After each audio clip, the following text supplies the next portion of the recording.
नमस्कार, कैसे हैं? मेरे ख्याल से अच्छे होंगे, अपनी पढ़ाई लिखाई खूब अच्छे से कर रहे होंगे। हेल्थ एजुकेशन ऑफिसर की तैयारी कर रहे हैं तो सिलेबस नहीं आया था तो ये लगता था कि अब सिलेबस नहीं है तो क्या पढ़ें। अब सिलेबस आ गया तो लग रहा है अब सिलेबस आ गया है तो क्या पढ़ें। कुछ चीज़ों का आना भूचाल लेके आता है, वैसे ही ये सिलेबस है। काफ़ी कोशिश करके ऐसा सिलेबस बनाया गया है, ब्रह्मांड में किसी भी परीक्षा का ऐसा सिलेबस ना हो, वही ज़्यादा उचित रहेगा। बहुत सारे डायमेंशंस हैं, लेकिन परेशान मत होइए। अगर एनालिसिस करेंगे, हम लोगों ने जो एनालिसिस किया है, मेरी एनालिसिस में जो आया है वो मैं आपको बताना चाहता हूँ कि पढ़ना तो है, लेकिन अगर स्मार्टली पढ़ेंगे, अच्छे से पढ़ेंगे, कंसाइज करके चीज़ों को देखेंगे तो मुश्किल नहीं है, हो जाएगा। दिक्कत तो है, मेहनत करनी पड़ेगी, लेकिन हो जाएगा। आपके सिलेबस के पार्ट सेकंड, जिसमें सामाजिक विज्ञान की बात की गई है, उसमें जो सोशियोलॉजी का पार्ट है उसमें कैसे सवाल पूछे जाएंगे उसका अध्ययन हम लोग करने जा रहे हैं, उसकी प्रैक्टिस करने जा रहे हैं। आप हमारे साथ इसको पढ़ भी सकते हैं। तो कैसे सवाल पूछे जाएंगे, जैसे आपने एनालिसिस किया हो, बार बार सिलेबस देख रहे हैं और आपको सवाल नहीं समझ में आ रहे हैं, कोई कुछ आपको पढ़ा रहा है या आप पढ़ रहे हैं, सवाल अगर आपके सामने नहीं रख रहे हैं तो वो किसी काम का नहीं है। और जब ऐसे एग्ज़ाम होते हैं जहाँ का सिलेबस इतना ऊट पटांग है, तो वहाँ के सवाल भी कितने ऊट पटांग होंगे, इसका अंदाज़ा आप बहुत आसानी से लगा सकते हैं। तो हमको एक स्तरीय तैयारी करनी है, तो कैसे सवाल पूछे जा सकते हैं, चलिए मैं आपको दिखाने की कोशिश करता हूँ। पहला सवाल आपकी स्क्रीन पर है, इसके उत्तर देने का प्रयास कीजिए।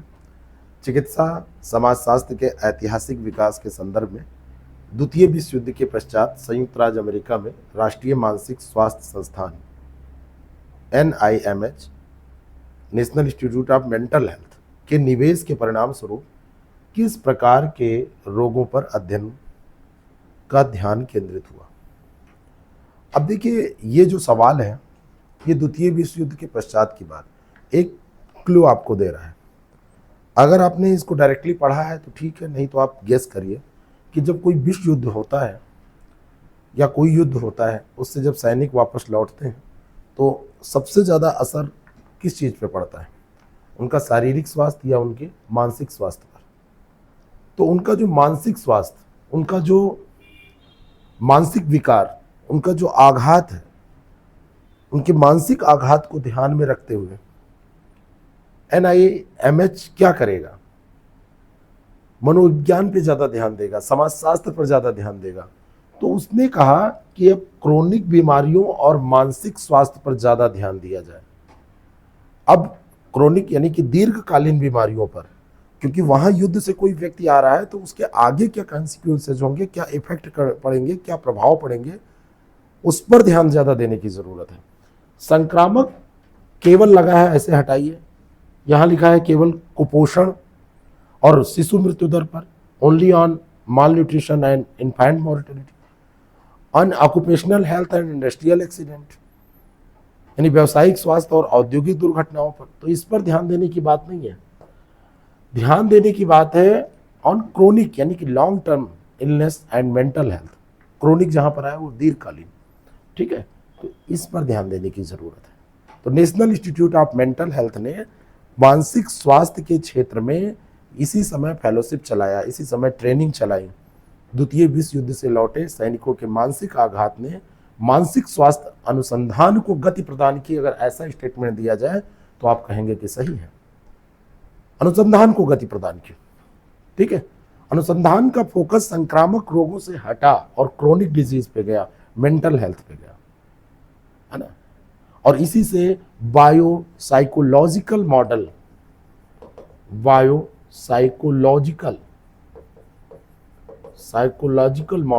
विकसित किया गया।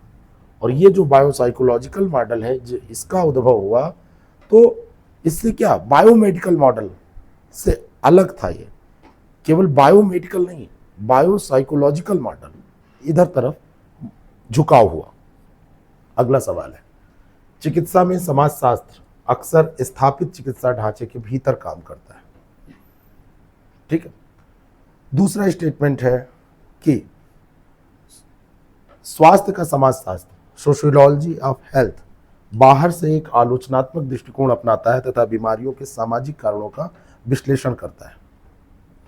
सबसे पहले हम चलते हैं जो एकेडमिक लेवल पर चिकित्सा में समाजशास्त्र की हम बात करते हैं तो स्थापित ढांचे के भीतर कार्य करता है। जैसे रोगी कोई है और उसको दवा दी गई तो समय से दवा वो खाए, इसका अनुपालन कराना, इसका अनुपालन सुनिश्चित करना, ये क्या है?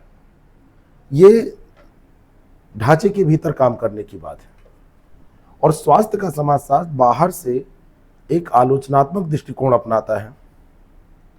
बाहरी और आलोचनात्मक दृष्टिकोण से बीमारियों के सामाजिक कारण, सोशल काजेज के साथ साथ जो पॉलिसीज हैं, हेल्थ पॉलिसीज हैं, जो डॉक्टर और जो पीड़ित है उसके बीच में जो संबंध है, डॉक्टर रोगी के बीच में जो संबंध है, वो बात होती है कहाँ पर? सोशियोलॉजी ऑफ हेल्थ में। इनकी जटिलताओं का ये विश्लेषण करता है ना। समाजशास्त्र बीमारियों के सामाजिक कारण, यानी कि जो उसको बोलते हैं एटियोलॉजी, ये सोशियोलॉजी के टर्म है। सोशल एटियोलॉजी इसको बोलते हैं, सोशल एटियोलॉजी। तो सोशल एटियोलॉजी यानी कि स्वास्थ्य का समाजशास्त्र बीमारियों के सामाजिक कारण का अध्ययन करता है। दोनों स्टेटमेंट यहाँ पर सही हैं। सी वाला ऑप्शन इसका बिल्कुल दुरुस्त हो जाएगा, बिल्कुल सही हो जाएगा। बात आप समझ रहे हैं कि नहीं समझ रहे हैं? ऐसे सवाल आपके सामने आएंगे क्योंकि आजकल आयोग कोई छोटे मोटे सवाल आपसे नहीं पूछता है।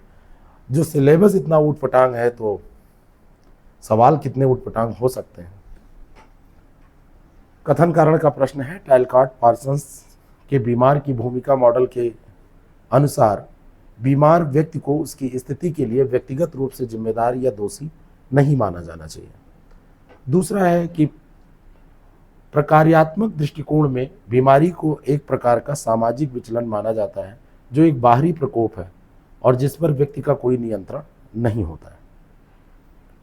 टैलकाट पार्सन का जो मॉडल है, बीमार व्यक्ति को वो कहते हैं कि उसकी स्थिति के लिए दोषी नहीं माना जाना चाहिए। क्यों? क्योंकि बीमारी एक बाहरी प्रकोप है और जिस पर व्यक्ति का कोई नियंत्रण नहीं है ना। अब ये जो प्रकार्यात्मक सिद्धांत है ये दुर्खीम के विचारों से, एमाइल दुर्खीम जो थे, दुर्खीम के विचारों से ये बहुत प्रभावित है। प्रकार्यात्मक सिद्धांत ये दुर्खीम के विचारों से गहराई से प्रभावित है। बीमारी को एक सोशल डेवियंस माना जाता है, सामाजिक विचलन इसमें माना जाता है ना। सोशल विचलन मतलब डेवियंस सामाजिक विचलन के तौर पर देखा जाता है। बीमार व्यक्ति अपनी सामाजिक भूमिकाओं को निभाने में असमर्थ हो जाता है और इससे उसका सामाजिक संतुलन जो है वो बाधित हो जाता है। तो बीमारी केवल एक शरीर का, एक केवल आपके बॉडी में किसी पैथोजन का पहुंच जाना, किसी वायरस, किसी बैक्टीरिया का पहुंच जाना मात्र नहीं है। बीमारी के बाद आप जो सोसाइटी से कटते हैं वो भी बात इसमें होती है। तो बीमार व्यक्ति को उसकी बीमारी के लिए दोषी नहीं माना जाता है, दोष से मुक्ति का अधिकार है उसको। और इस विचलन को नियंत्रित कर व्यक्ति को पुनः सामान्य स्थिति में लाने के लिए प्रयास करेगा समाज, और हमारा जो चिकित्सा तंत्र है उसके जरिए उसको सामान्य स्थिति में लाएगा। तो जो सामाजिक विचलन, सोशल जो डेवियंस होता है, ये कारण है। यहाँ पर दोनों बातें सही हैं, सही व्याख्या भी है। तो ए वाला ऑप्शन इसका बिल्कुल करेक्ट हो जाएगा। आगे बढ़ते हैं, सूची फर्स्ट सेकंड को सम्मिलित करते हैं। August Comte, MacIver, Emile Durkheim, Talcott Parson. सामाजिक तथ्यों का व्यवस्थित अध्ययन, the social system, foundation of sociology, और समाज सामाजिक संबंधों का जाल है। ये स्टेटमेंट है। और आप यहाँ पर किसके बारे में किसने क्या कहा है, यही चीज़ें हैं। कौन सा विचार किसका है? देखिए, foundation of sociology, foundation of sociology यानी कि समाजशास्त्र का जनक, ये किसे माना जाता है? अगर ये आपसे पूछ लिया जाए तो ये है ऑगस्ट काम्टे। एक 3 हो जाएगा। दूसरी चीज जो यहाँ पर है, ये सेकंड थिंग, ये समाज सामाजिक संबंधों का जाल है। ये मैकाइवर ने कहा था। Society is a wave of social relationship. ये स्टेटमेंट किसका है? ये मैकाइवर का है। और एमाइल दुर्खीम इमानुएल दुर्खीम के बारे में है सामाजिक सोशल फैक्ट्स का विज्ञान। समाजशास्त्र को वो कहते हैं सोशल फैक्ट, ठीक है। तो सोशल फैक्ट, तो सोशल फैक्ट का ये systematic study of social fact. और ये डी जो दिया है Talcott Parsons the social system, Talcott Parson the social system पुस्तक है इनकी, ठीक है। तो 3 4 1 2, तो इनकी पुस्तकें भी आपसे पूछी जाएंगी। ये वाला ऑप्शन इसका करेक्ट हो जाएगा। बात समझ में? आगे बढ़ते हैं, अगले सवाल पर चलते हैं। टैलकॉट पार्सन्स की बीमार की भूमिका के अंतर्गत व्यक्ति को अपनी सामान्य सामाजिक जिम्मेदारियों से स्थायी छूट प्राप्त होती है। पहला स्टेटमेंट है, क्या होता है? स्थायी छूट प्राप्त होती है। ध्यान दीजिएगा, क्या होता है? स्थायी छूट प्राप्त होती है। दूसरा स्टेटमेंट है कि इस भूमिका में बीमार व्यक्ति को उसकी स्थिति के लिए व्यक्तिगत रूप से जिम्मेदार या दोषी नहीं माना जाता है। और तीसरा है कि बीमार व्यक्ति का यह नैतिक दायित्व नहीं है कि वह स्वस्थ होने की इच्छा रखे, बल्कि यह समाज का दायित्व है। देखिए, अब मान लो आपको कोई जानकारी नहीं है, सवाल तो ऐसे ही आएंगे, तो आपको सबसे पहले देखिए, क्या व्यक्ति को अपनी सामान्य सामाजिक जिम्मेदारियों से स्थायी छूट मिल जाती है? अस्थायी तो मिलती है, लेकिन क्या बिल्कुल स्थायी तौर पर छूट मिल जाती है? पहला गलत है। आपको कुछ नहीं आता, आपने नहीं पढ़ा है, लेकिन आप स्टेटमेंट पढ़िए और लॉजिक पे ध्यान दीजिए। दूसरा स्टेटमेंट है कि इस भूमिका में बीमार व्यक्ति को उसकी स्थिति के लिए व्यक्तिगत रूप से जिम्मेदार या दोषी नहीं माना जाना चाहिए, है ना? जिम्मेदार या दोषी नहीं माना जाना चाहिए। तो दूसरा स्टेटमेंट तो अभी आपने एक सवाल में देखा था, वो तो सही है। तीसरा स्टेटमेंट है कि बीमार व्यक्ति का यह नैतिक दायित्व नहीं है कि वह स्वस्थ होने की इच्छा रखे। आपको मैं बताऊं, मेडिकल साइंस में अगर व्यक्ति चाहेगा नहीं सही होना तो बड़ा मुश्किल होता है। तो नैतिक दायित्व भी है कि वो सही अपने को रखे, तो ये भी गलत हो गया। सही केवल यहाँ पर 2 होगा। अब देखिए, वही टॉपिक और कई सवाल अलग अलग तरीके के यहाँ बन सकते हैं। इसको जो छूट मिलती है ये टेम्पोरेरी छूट मिलती है। इसको जो छूट मिलती है ये टेम्पोरेरी छूट मिलती है। इसको हमेशा के लिए एग्जम्पशन नहीं मिलता है। ये एग्जम्पशन जो मिलता है वो टेम्पोरेरी होता है, ठीक है। और पार्किंस कहता है कि बीमार की भूमिका के 4 मुख्य घटक हैं, 2 अधिकार हैं और 2 दायित्व हैं। छूट अस्थायी है। पहला यही है कि अधिकार की बात करें तो सामान्य सामाजिक जिम्मेदारियों से जो छूट है वो अस्थायी है। दूसरी बात ये कहता है कि स्थिति के लिए व्यक्तिगत दोष से मुक्ति है, व्यक्तिगत तौर पर वो दोषी नहीं है। तीसरा है ना, तीसरी चीज, ये 2 अधिकार हो गए कि एक तो अस्थायी छूट है और दूसरा वो खुद की बीमारी के लिए जिम्मेदार नहीं है, उससे मुक्ति है। अब अधिकारों की बात करने के बाद दायित्वों की बात पार्सन्स करता है। तो पहला दायित्व कहता है कि जल्द से जल्द ठीक होने की सच्ची इच्छा रखनी चाहिए, ये नैतिक दायित्व है। और दूसरी बात वो करता है कि तकनीकी रूप से सक्षम जो चिकित्सक पेशेवर यानी कि जो डॉक्टर्स हैं उनकी सहायता लेनी चाहिए।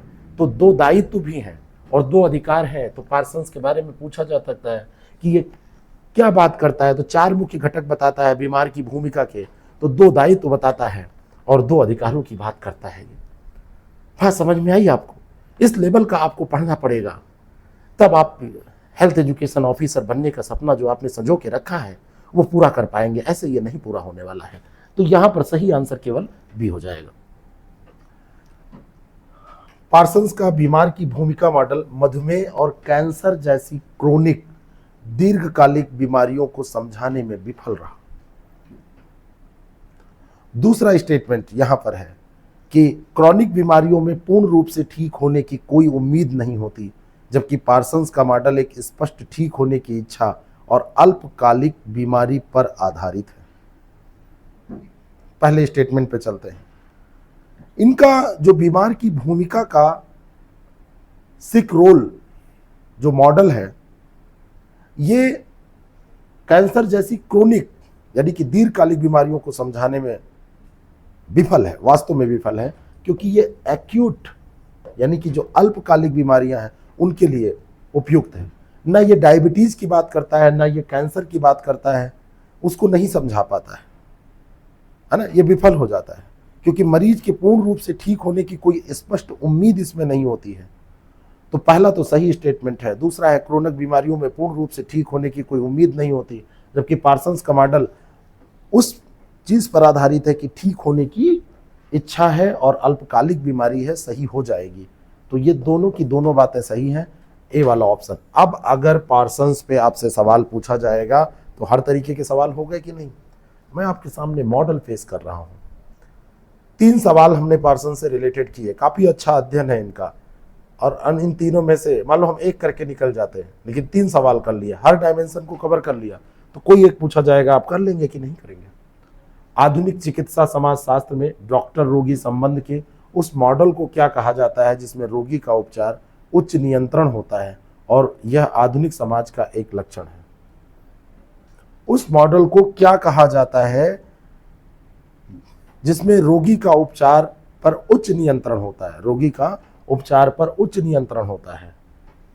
समझिए, डॉक्टर पेशेंट रिलेशनशिप जिसमें patient has high control over the treatment, आधुनिक समाज का एक ये लक्षण है।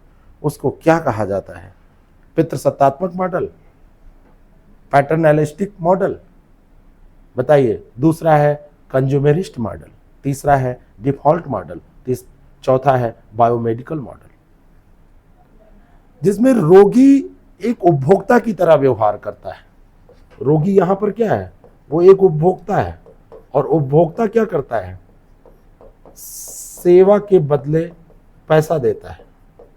सेवा के बदले वो क्या करता है? वो पेमेंट देने का काम करता है कि नहीं? पेमेंट देने का काम करता है। जो पितृसत्तात्मक मॉडल है, डॉक्टर यहां पर डॉक्टर को सर्वाधिकार सुरक्षित रहता है, डॉक्टर को सर्वाधिकार प्राप्त होते हैं। रोगी यहां पर निष्क्रिय रहता है। यहां पर जो रोगी है वो निष्क्रिय रहता है। और जो डिफॉल्ट मॉडल है, डिफॉल्ट में डॉक्टर का नियंत्रण कम होता है, लेकिन रोगी निष्क्रिय रहता है। यहां पर डॉक्टर का कम, लेकिन जो रोगी है, रोगी यहां पर निष्क्रिय है। और जो बायोमेडिकल मॉडल है ना, अच्छा हम इस पे आते हैं। कंज्यूमरिस्ट मॉडल आधुनिक समाज की देन है, क्योंकि यहां पर जो रोगी है, रोगी एक जागरूक उपभोक्ता है। रोगी यहां पर एक जागरूक उपभोक्ता है, तो यहां पर उसका कंट्रोल होता है। बात समझ रहे हैं? उसका कंट्रोल होता है। और पार्सन कहता है कि डॉक्टर रोगी संबंध आदर्श तौर पर जो होता है वो पितृसत्तात्मक होता है। ये आइडियल सिस्टम है, ये आदर्श व्यवस्था है। ये क्या है? ये आदर्श व्यवस्था है, और ये आधुनिक व्यवस्था है। ठीक है, बात समझ में आई? डॉक्टर को पार्सन कहता है कि वो अधिक परोपकारी होना चाहिए। डॉक्टर को पार्सन कहता है कि वो अधिक प्रशिक्षित होना चाहिए। उसका प्रशिक्षण भी बहुत ज्यादा इंपॉर्टेंट है। सारी चीजें, अब जितने भी सवाल बनेंगे 4-5 आप कर लेंगे कि नहीं कर लेंगे? मेरे ख्याल से बहुत आसानी से कर लेंगे। ठीक है, आगे बढ़ते हैं।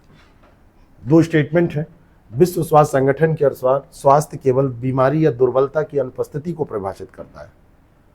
और दूसरा स्टेटमेंट है कि नारीवादी समाजशास्त्रियों का तर्क है कि पार्सन्स का मॉडल लिंग भूमिकाओं पर सवाल उठाए बिना बायोमेडिकल अधिकार को मजबूत करता है। 2 स्टेटमेंट है इसमें। पहला स्टेटमेंट तो प्रथम दृष्टया मैंने शुरुआत में ही बताया था कि WHO कहता है कि स्वास्थ्य केवल बीमारी या दुर्बलता की अनुपस्थिति को प्रमाणित करता है। ये गलत है, क्योंकि वो कहता है कि शारीरिक, मानसिक और भावनात्मक तौर पर कल्याण की जो पूर्ण अवस्था होती है वो स्वास्थ्य है। दूसरा स्टेटमेंट जो है यहां पर, नारीवादी समाजशास्त्री पार्सन्स के मॉडल की आलोचना करते हैं, क्योंकि ये लिंग भूमिकाओं को नजरअंदाज करता है। ये लिंग भूमिकाओं को नजरअंदाज करता है।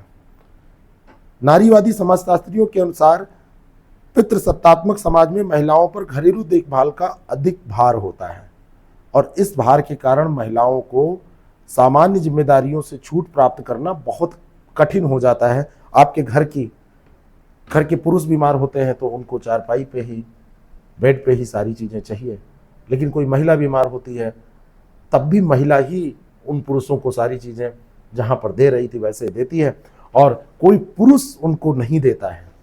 खाना तब भी महिला बनाती है। बहुत, हालांकि वर्तमान में अब दृष्टिकोण काफी बदला है, वर्किंग लेडी ऐसा नहीं बर्दाश्त करेंगी, करना भी नहीं चाहिए। जैसे जैसे सशक्तिकरण होगा, सशक्तिकरण के परिणाम स्वरूप ये चीजें होंगी, ठीक है। तो इस भार के कारण महिलाओं को जो सामान्य जिम्मेदारी है ना, उनसे छूट मिलती ही नहीं है। और बायोमेडिकल मॉडल मुख्य रूप से डिजीज एजेंट पर केंद्रित होता है, बिना बायोमेडिकल अधिकार को मजबूत करता है। ये जो बात कही गई कि नारीवादी समझदारियों का तर्क है कि पार्सन्स का मॉडल लिंग भूमिकाओं पर सवाल उठाए बिना बायोमेडिकल अधिकार को मजबूत करता है, कि बायोमेडिकल अधिकार तो है लेकिन जो लैंगिक भूमिकाएं हैं, भारत जैसे समाज की अगर हम बात करें, और महिलाओं की स्थिति केवल भारत में ही खराब नहीं थी, हर जगह खराब थी। भारत में तेजी से सुधर रही है, कई जगह पे अभी तो सुधरी नहीं है, ठीक है। तो यहां पर दूसरा स्टेटमेंट सही है, पहला स्टेटमेंट यहां पर गलत हो जाएगा। अगले स्टेटमेंट, अगले क्वेश्चन पे चलते हैं। अगला जो प्रश्न है कि प्रकार्यात्मक परिप्रेक्ष्य, फंक्शनलिस्ट पर्सपेक्टिव के अनुसार समाज की सुचारू रूप से कार्य करने के लिए एक प्रभावी चिकित्सा का होना अत्यंत आवश्यक है। दूसरा है कि बीमार होने पर व्यक्ति समाज में अपनी निर्धारित भूमिकाओं को निभाने में असमर्थ हो जाता है, जिससे सामाजिक संरचना के संतुलन में बाधा उत्पन्न होती है। चलिए इसको देखते हैं। अब ये कथन कारण के प्रश्न अगर कोई एक गलत हो गया तब तो ठीक है, नहीं तो ज्यादातर 80-90% सवालों में ए ही होता है। देखिए, जो प्रकार्यात्मक परिप्रेक्ष्य की बात है, समाज को संतुलित रखने वाली, समाज में संतुलन बनाए रखने वाली प्रणाली है, ठीक है। और प्रकार्यात्मक परिप्रेक्ष्य समाज को संतुलन बनाए रखने वाली प्रणाली के तौर पर यह जाना भी जाता है। जब कोई व्यक्ति बीमार होता है तो अपनी सामाजिक भूमिकाओं जैसे काम करना, परिवार चलाना, ये नहीं निभा पाता है, जिससे व्यवस्था का संतुलन जो है वो पूरा बिगड़ जाता है ना। समाज के सुचारू संचालन के लिए एक प्रभावी चिकित्सा प्रणाली की आवश्यकता होती है। क्यों? क्योंकि अगर व्यक्ति बीमार ही पड़ा रहेगा और वो कुछ नहीं कर पाएगा तो वो संतुलन हमेशा के लिए बिगड़ जाएगा। और अगर हर व्यक्ति, हर परिवार में ऐसा होता चला गया तो संतुलन काफी खराब हो जाएगा, सामाजिक दृष्टि से बहुत समस्या हो जाएगी। तो बातें दोनों सही हैं और ये व्याख्या भी कर रहा है, यानी कि बीमारी सामाजिक संरचना में डिसरप्शन उत्पन्न करती है, डिसरप्ट कर देती है, बाधा उत्पन्न करती है ना। और अगर आपको इक्विलिब्रियम, संतुलन स्थापित करना है तो आपको चिकित्सा प्रणाली को दुरुस्त करना पड़ेगा। और अगर बीमारी बाधा उत्पन्न करती है तो जो चिकित्सा प्रणाली है वो संतुलन स्थापित करती है, उस बाधा को दूर करके। बात समझ में? उस बाधा को दूर करके। तो समाज को एक, मतलब आप देखेंगे तो इंटरकनेक्टेड सिस्टम, जो प्रक्रियात्मक परिप्रेक्ष्य है वो इंटरकनेक्टेड सिस्टम के तहत काम करता है। वो बीमारी की बात करता है तो चिकित्सा प्रणाली की भी बात करता है, और ये कहता है कि एक दूसरे से ये दोनों जुड़े हुए हैं, दोनों का जुड़ाव है, एक दूसरे पे ये निर्भर करते हैं। बात समझ में आई? तो ये कथन और कारण दोनों सही और इसकी व्याख्या भी है। प्रक्रियात्मक मॉडल में डॉक्टर को समाज के नियंत्रण एजेंट के रूप में देखा जाता है, और इस संदर्भ में द्वारपाल, गेट कीपर की भूमिका से क्या तात्पर्य है? देखिए, जो प्रक्रियात्मक मॉडल है, डॉक्टर एक गेट कीपर के रूप में कार्य करता है, अपनी पेशेवर विशेषज्ञता का उपयोग करके यह प्रमाणित करता है कि व्यक्ति वास्तव में बीमार है और उसे बीमार की भूमिका, काम से छूट आदि में प्रवेश करने की अनुमति दी जानी चाहिए या नहीं। ये कौन बताएगा? ये डॉक्टर ही प्रमाणित करेगा। अगर आप गवर्नमेंट एम्प्लॉई हैं और आप छुट्टी लेना चाहते हैं तो आपसे पूछा जाए क्यों छुट्टी? भाई जो छुट्टी आपको वैसे मिलती है वो तो छोड़ दीजिए, बाकी आपको चाहिए एकदम से 2 महीने की, तो आप कहेंगे बीमार है, तो कहेंगे कि मेडिकल सर्टिफिकेट लेके आओ। मेडिकल सर्टिफिकेट क्यों मांगा जाता है? मेडिकल सर्टिफिकेट इसलिए क्योंकि यही बात है कि ये पेशेवर जो विशेषज्ञता रखने वाला व्यक्ति है वही प्रमाणित करेगा, है ना। और यदि डॉक्टर प्रमाणित नहीं करेगा तो व्यक्ति को सामाजिक जिम्मेदारियों से छूट नहीं मिलेगी, सरकार भी उसको छूट नहीं देगी, घर वाले भी नहीं देंगे, कहेंगे नाटक बनाए पड़े हो क्या है, तुमको काम नहीं करना है, नाटक बना के पड़े हो। महिलाओं के साथ ऐसा बहुत होता है। बात समझ में? तो डॉक्टर समाज के एक महत्वपूर्ण एजेंट ऑफ सोशल कंट्रोल के तौर पर, नियंत्रण के तौर पर, नियंत्रक के तौर पर काम करता है, नियंत्रण एजेंट के तौर पर कार्य करता है। और इसका मतलब यह है कि यह तय करना कि कौन वास्तव में बीमार है और किसी बीमार की भूमिका में प्रवेश करने की अनुमति मिलनी चाहिए। रोगी को अपने दायित्वों से छूट मिलनी चाहिए या नहीं मिलनी चाहिए, यह कौन, यही गेटकीपर डिसाइड करेगा, डॉक्टर के द्वारा प्रमाणित किया जाएगा, है ना।